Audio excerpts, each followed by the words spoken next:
देखिए, जहाँ तक आपने मुझसे पूछा सवाल कि मैं मुस्लिम हूँ, भारत में रहता हूँ, मुझे बहुत फ़ख्र है कि मैं मुसलमान हूँ और मुझे इस बात पे भी बहुत फ़ख्र है कि मैं भारत के अंदर रहता हूँ। और हम ही नहीं बल्कि यहाँ पे तकरीबन 12-13 करोड़ मुसलमान रहते हैं। शायद पाकिस्तान से भी के करीब नंबर होगा, उससे ज़्यादा ही होगा, बल्कि ये पुरानी मैं नंबर बता रहा हूँ, फिगर्स बता रहा हूँ। अब तो उससे भी ज़्यादा हो गया है।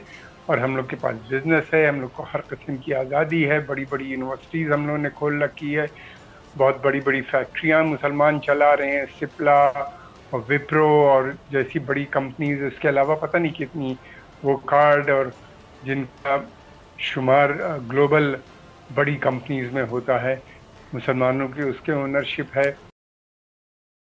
और भारत से मेरे साथ मौजूद होंगे भारतीय सहाफ़ी कमर आगा साहब और रोहित शर्मा साहब। आप सबका बहुत शुक्रिया ज्वाइन करने के लिए।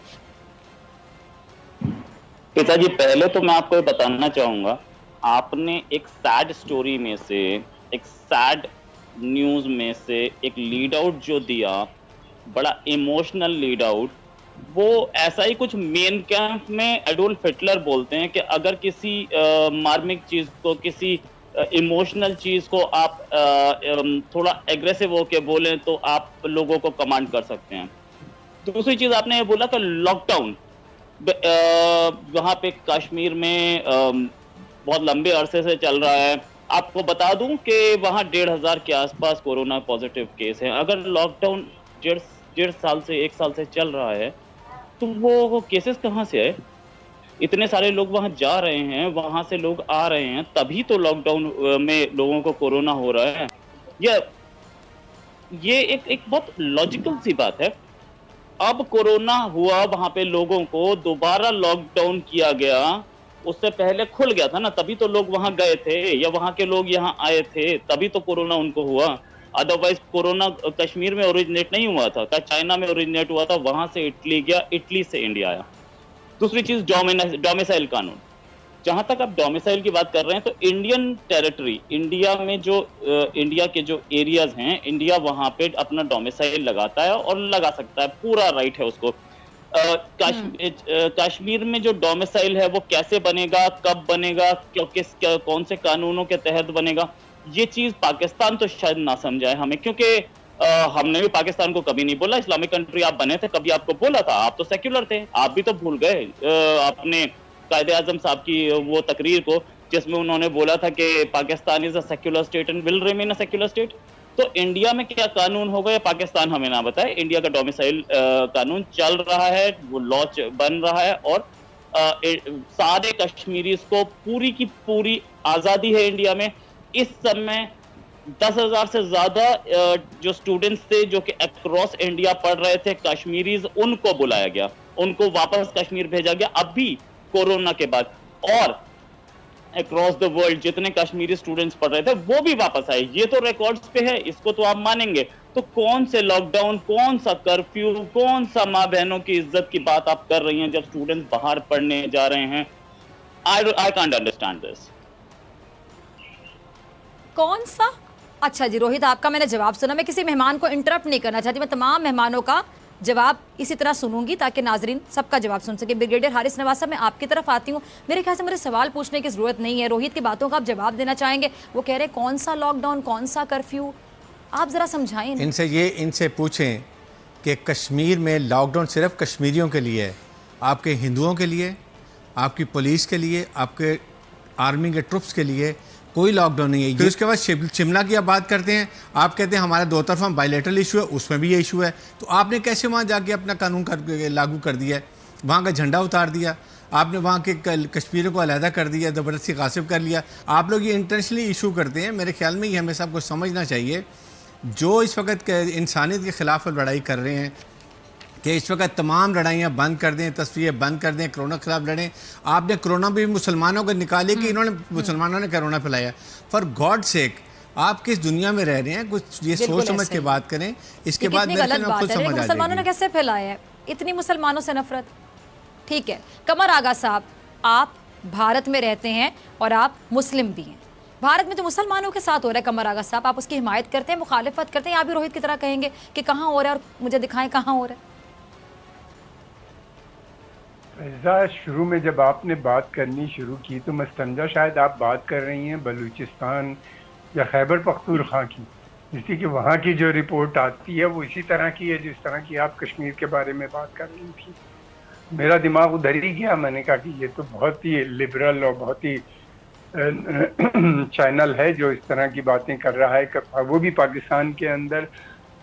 देखिए, जहाँ तक आपने मुझसे पूछा सवाल कि मैं मुस्लिम हूँ, भारत में रहता हूँ, मुझे बहुत फ़ख्र है कि मैं मुसलमान हूँ और मुझे इस बात पे भी बहुत फ़ख्र है कि मैं भारत के अंदर रहता हूँ।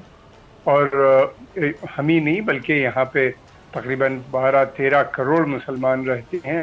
शायद पाकिस्तान से भी करीब नंबर होगा, उससे ज़्यादा ही होगा, बल्कि ये पुरानी मैं नंबर बता रहा हूँ, फिगर्स बता रहा हूँ, अब तो उससे भी ज़्यादा हो गया है।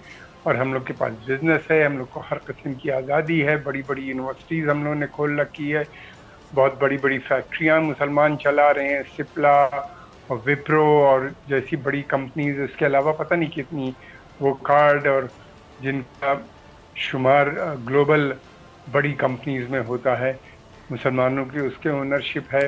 मुसलमानों की हालात यहाँ पे पहले बहुत ख़राब थे, तो हिंदुओं के भी ख़राब थे। आज़ादी के बाद जब इंडिया में पैसा आया तो मुसलमानों के भी हालात बेहतर हुए। आप बोलने देंगे हमें? और फिर उसके बाद ये कि जहाँ तक है हिंदुस्तान के अंदर गुर्बत भी है, मुसलमानों में भी गुर्बत है, तो हिंदुओं का भी एक बहुत बड़ा सेक्शन गरीब है। कमर साहब, सॉरी मैं आपकी बात को काट रही हूँ, ये जो इतने एहतजाज कर रहे लोग भारत में, वो मुसलमान हैं या हिंदू हैं? कौन एहतजाज कर रहा है, किन चीजों पे? यहाँ पे उनके साथ क्या वो अकेले मुसलमान थे? नहीं, एक सेकंड मुझे बात करने दीजिए, एक सेकंड। जो एहतजाज कर रहे थे वो अकेले मुसलमान नहीं थे, मैं क्या बोल रहा हूँ, आपने कहा कौन एहतजाज? हिंदुओं की। एक मिनट फिजा बात करने दो, अगर बुलाया है तो। उनके साथ